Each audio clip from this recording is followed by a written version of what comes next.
Hello, viewers. You are welcome to another interesting and insightful edition of News Trend. You know how we do it. We bring you trending news in and around the country, and today is no exception. But before I get into it, let me welcome my co-host and guest, Mr. Dotun Oladipo. You're welcome on the show. Thank you so much. I'm happy to be here. Thank you for always obliging us. So now let's get into it. Dangote is in the news again. It's in the news again, and it's not for good news. The last time we were here, we talked about Dangote, but that was involving his truck and all that. And now he's in the news again. And from what we hear, he has sacked, or should I say, let go of more than 90% of his over 1,000 Nigerian workers.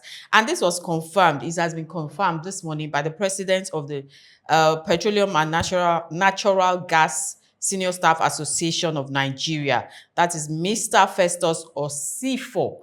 And interestingly, we hear that this is happening less than 24 hours after the staff joined Pengason. So this, raises a lot of questions, but that is what we are here for. We are going to be giving you all the gist today. So what do you think? Where do we start from? What is this not fishy? Well, before we got to where we are, I've said that the case of Dangote and the unions, that is talking about Pengason, talking about NUPENG, talking about NLC.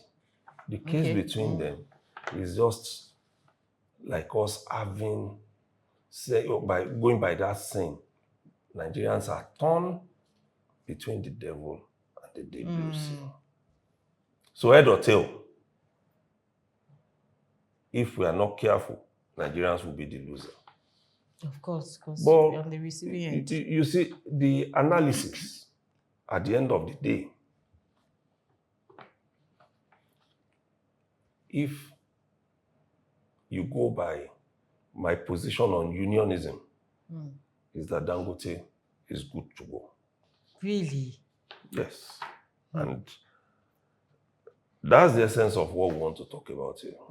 I'm not a fan of monopoly.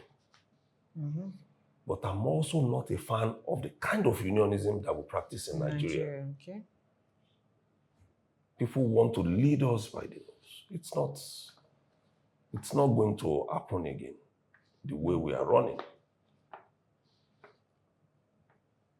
I'm with everything that works for Nigerians. I'm with everything, and I'm for everything that will make life easier, cheaper to live for Nigerians. And that's the bottom line. But I'm also not for monopoly, which the unions have accused Dangote of wanting to head into, based on the issues we are going to go into after this preliminary comments. Because it's important that Nigerians have a clear understanding of the two sides. It's important because a lot of people don't even have very clear understanding of what is happening between the two. And that is where we must be careful. Now, when Dangote started his refinery, he told us, he said it cost him about $20 billion. You recollect that? And you recollect that in those early days, one of the things I said was that after Dangote came out of, I won't call it hiding, out of his isolation during the early period when that refinery was looking like it was going to fail. Yeah. I saw a man who aged in a few months. Go and look at him now. White hair all over. Yes, some people will say, well, he's over 60, is this, but he changed completely. Because we saw a man who was almost on the verge of losing an investment worth $20 billion Wow. to the Nigerian factor. When you go around the country, or when you go back into our history, government has issued so many licenses for private refineries. None has worked.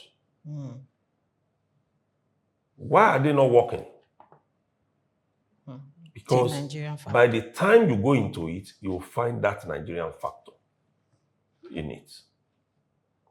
And this for me doesn't make sense. Why is it that everything in Nigeria must not work, except for us to take our raw materials outside and bring back finished products? That for me is crazy. And that is where these unions should now know that Nigerians will not back them. They should know that Nigerians will not back them. It's crazy for you to tell us stories that are against the very things that can make life easier for us. It's crazy. And the kind of things that we hear, for me, like I said, it will be selfish. I'm not somebody who believes in unionism. I'm a one-man riot squad. Well, that's you. Because I do my work well, and I don't need to hide under any union to get my rights. But that's one person, that's you. I'm saying so. So let us all do our work well and don't hide under any union. These things are crazy. The kind of things these people say, they don't make sense. Look at NUPENG, for instance, National Union of Petroleum Natural Gas Workers, telling us that even petrol attendants, the people who put petrol in your tank, that they have made them part of their union. How now? So that when they need to go on strike, they say we are withdrawing them. Exactly. That's what they are doing to Nigeria and Nigerians. It doesn't make sense. A man is saying, I own a refinery, but this is in the private sector. Don't come and unionize my staff in a way that the only thing you want to achieve is to go on strike or to destroy the refinery. Now, we were all here in Nigeria when some people who call themselves association of people who were in the electricity union switched off the grid in this country, and they were laughing, damaging the country. Yes. Is that the kind of damaging union that we want to have? That's my point. I'm not saying we should. In other climes, people don't destroy based on the fact that you have the number and you are in a union. I won't share this story. When the energy sector was privatized, I went to Ikeja Electric headquarters one day, and I saw workers. They had logs everywhere. They were saying everything must go haywire. So I went to one of them and asked, what happened? He said, they forced them to come out. That the head of the union in that place, while other people under him were going to school to acquire more education and certificates, he sat in the office doing unionism. Now, he is now at the head of everybody who has certificates, so he has to go, and he doesn't want to go. So he now mobilized and said they should come out. And people who won't come, they are beating them to come and lock the gates. Does it make sense? Is that the unionism we want to do?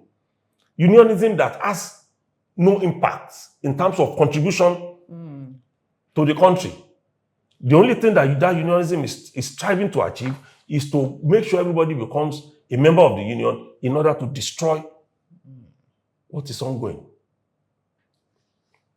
I'm not an engineer, but look at Nigeria's 4 refineries. They are not working. This one is working. And they say, see, you can't afford to do abrupt shutdown. Now you want to unionize people so that they can help you to shut down somebody's investment, $20 billion. Does it make sense? That they should have the right, because this is a private, it's not for the government. So I'm even saying, yes, it is private, you can have a union, but it should not be a destructive union. Go back to the letter that Dangote wrote to those people they served. Go and read it. They said they can see sabotage. How do you sabotage a $20 billion investment if you are not conscienceless? That for me doesn't make any sense. You see all of the things that they are putting forward, they are not making sense to me. The only part that is making sense to me is futuristic. That is the fact that, see, the one association again, that they call Depot and Petroleum Products Marketers Association of Nigeria, DAPMAN, is saying it foresees a monopoly the way Dangote is going about his business. So that is not in the present, it's in the future. And why? Dangote says there is something that they call bridging claim for drivers who move petroleum products across the country. So depending on the distance you are going, they will give you some more money. If you leave Lagos, maybe to so, you get 4 naira per liter. You leave, it's 10 naira per liter. You know, like that. Okay. And that's what we were losing so much money to in the past. That even some marketers, they won't even bring in petrol at all. They want to collect the difference between the value in naira and what they spent in dollar. And they were using it at some time to defraud Nigeria of so much money in trillions. Wow. Now, that man is saying, according to Dangote, because he has told them, I've said this, so go to court. To go and tell the court I'm lying, that I've bastardized your name. They have not gone to court. Dangote is saying they are requesting from him 1.5 trillion naira per year to distribute his product. Dangote now says, see, I'm going to help all of you and Nigerians.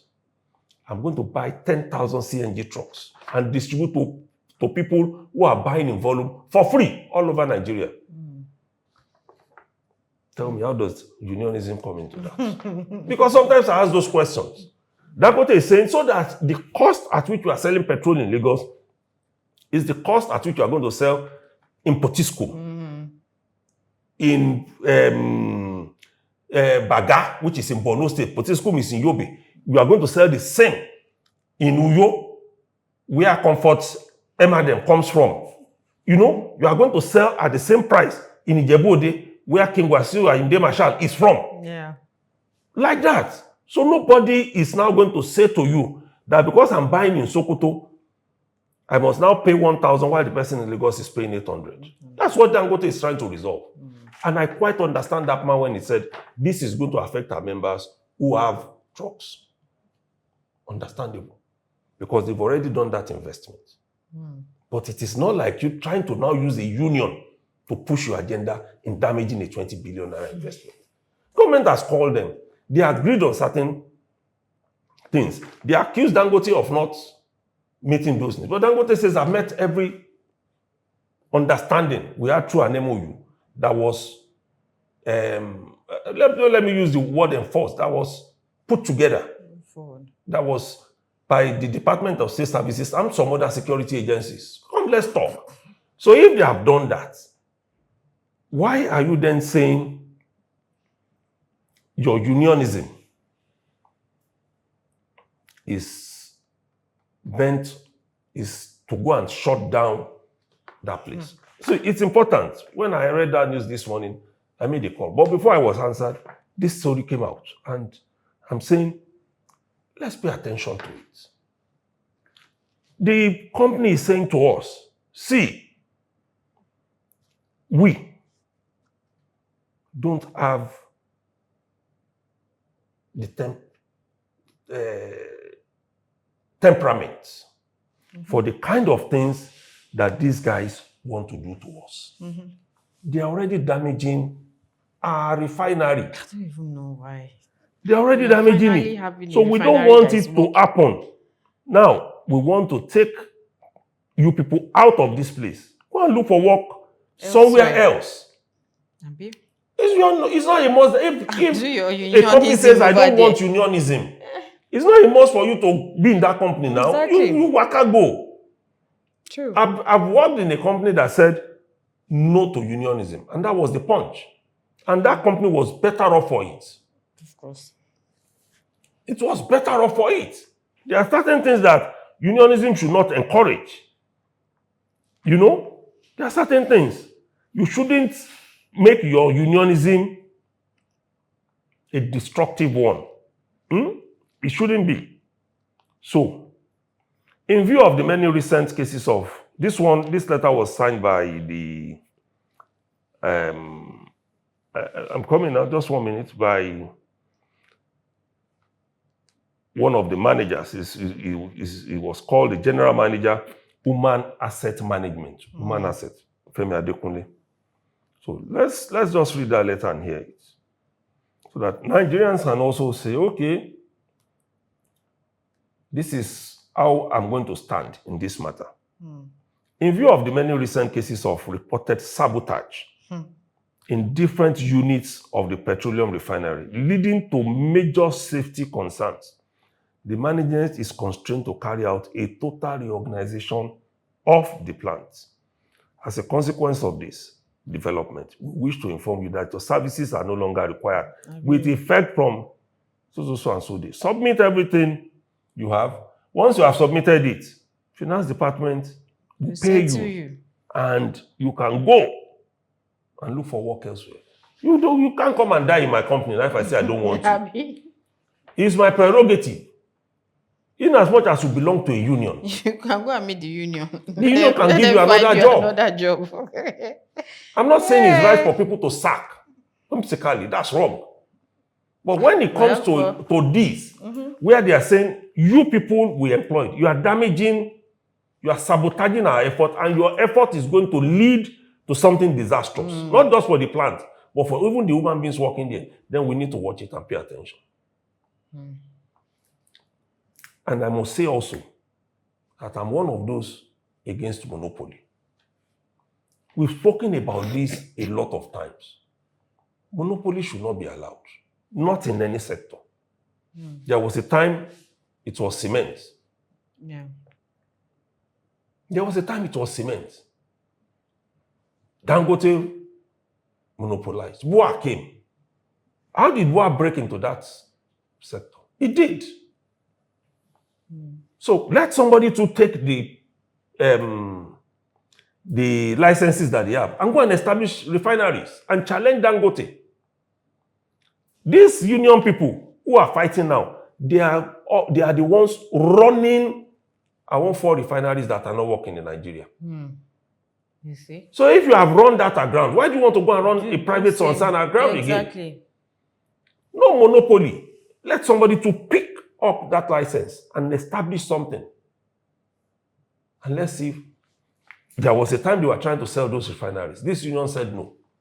Already, a consortium put together by Dangote at that time, Blue Star, was ready to shell out $670 million for one of for the refinery. These unions forced late President Umaru Yar'Adua to reverse it. Those refineries will be working now.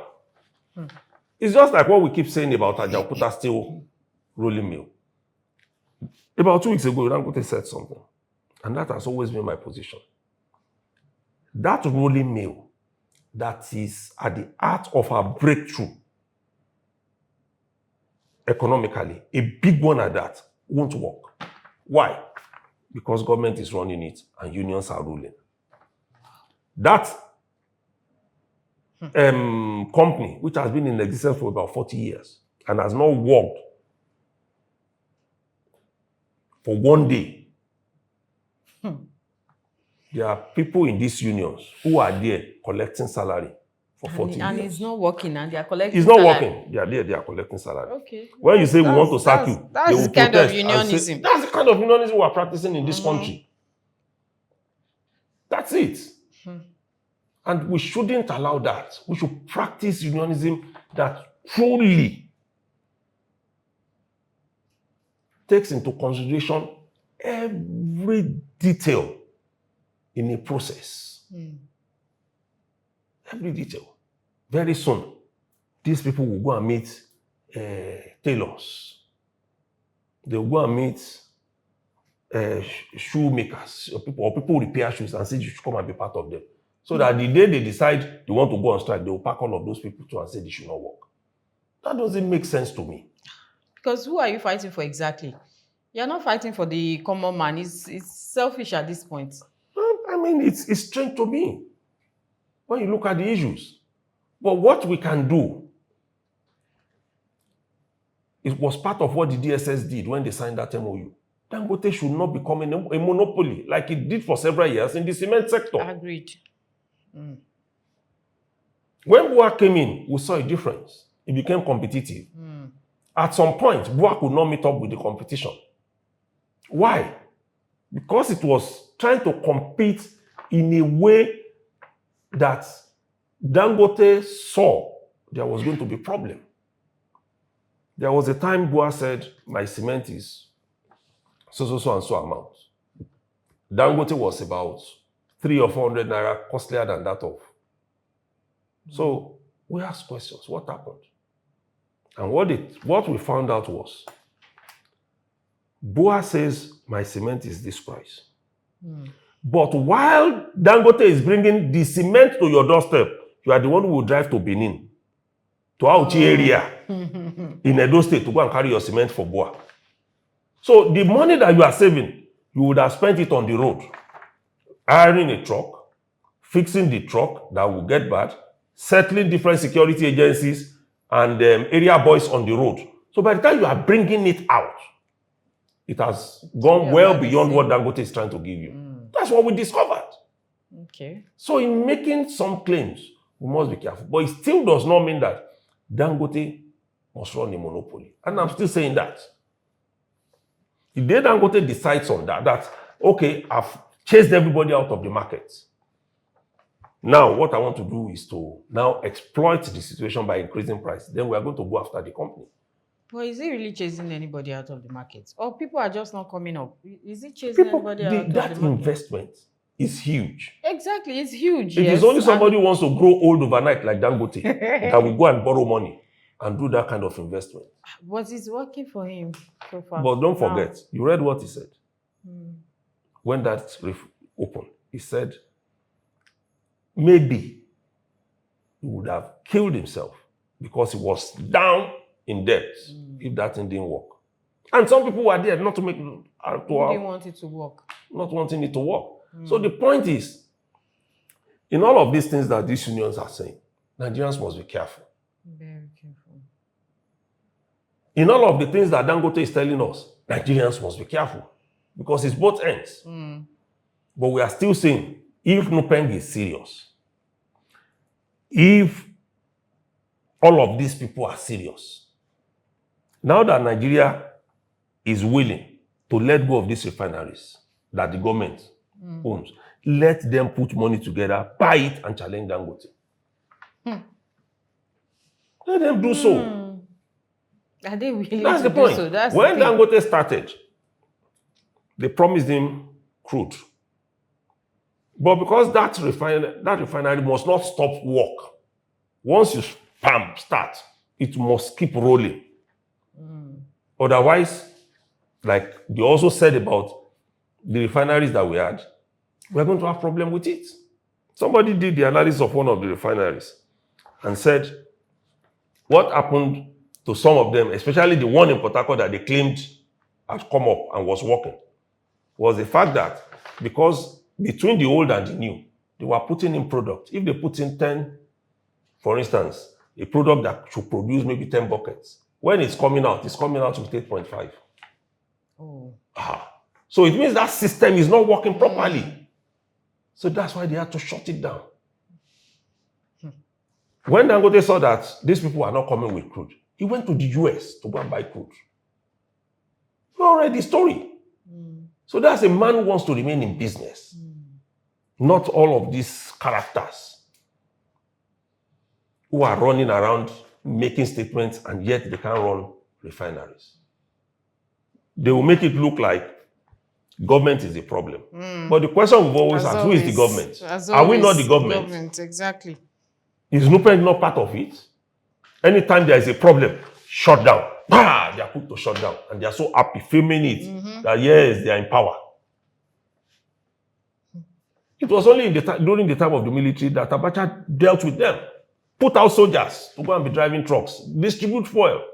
And let me see who will stop armed soldiers from doing so.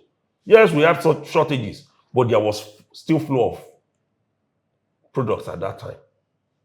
We need to be careful how we look at all of these things. Dangote too must fulfill its own side of the bargain.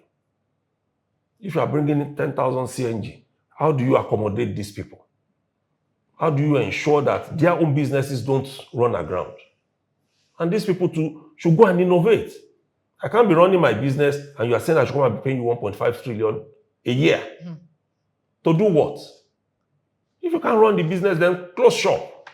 Because all they are doing is that they are dependent of government for survival. All those years, their dependency has been on government, which is wrong. I hope we can move forward from here and save ourselves all of this struggle of waiting on unions. I hope so. To shut down the economy in order to force somebody to do what the business plan does not say. Does not say. Interestingly, the Pegasus president has said that all the workers who have been laid back will be recalled. I don't know. Well, if the the one that company wants to recall them, that's the only time it can happen. Exactly, That's because I don't know how you want to force that on the on Dangote. How? Why? Why? Did you exactly. how much of your money is in that investment? You know, somebody's personal investment. This is not even government. The one that is government, we have run it aground. The one that is now private, you know, are still trying to run it aground. All for selfish interest. That is it. Selfish interest. It's it's a major one. It is, but we are watching. We are going to see how the story unfolds, and of course, we are going to bring you the updates. So stay tuned. Don't forget to like and share this video, and also subscribe so you get notifications when we come with that update for you. And check our bio. You see our handles there. Follow us on all our social media handles at The Eagle Online. And we'll see you next time. Yes, and let me add that it makes me happy when they subscribe. Yes. When they like and when they share. It makes me very happy. It makes me happy. So that we can always bring you the news. And put your comments in the comment section. We'd like to hear your view on this matter. Very crucial, so that we can then read it out and let people know what Nigerians are also thinking. Thank you. See you next time. Bye. Bye.